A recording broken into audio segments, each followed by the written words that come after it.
এ ভাই কয়রাপুর খাল চলে যাও, মাটি চুরি করে বিক্রি করছে, গাছ চুরি করে বিক্রি করছে।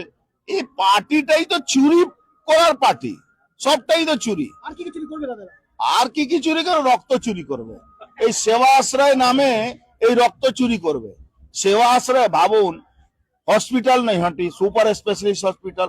মমতা ব্যানার্জি সুপার স্পেশালিস্ট বানিয়েছেন।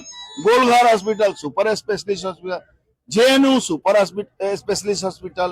তারপরে ওই ছোটখাটো এই যে হেলথ সেন্টার গুলো ছেড়ে দিন, তারপরে সেবা আশ্রয় করতে হচ্ছে। তার মানে মমতা ব্যানার্জি পুলিশ জায়গা, সিভিক ভলেন্টিয়ার, মমতা ব্যানার্জি হেলথের হসপিটালে জায়গা, সেবা আশ্রয়। তার মানেটা কি হলো?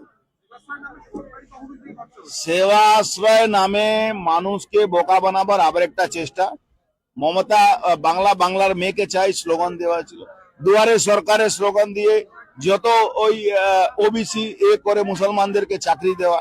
আজকে সারা বাংলা একটা ঢপের গল্প করছে, ঢপের চপের গল্প, ঢপের ঘুগনির গল্প, মুড়ি ঘুগনির গল্প, ঝালমুড়ির গল্প, এখন এক সেবা আশ্রয়ের গল্প শুরু হয়েছে।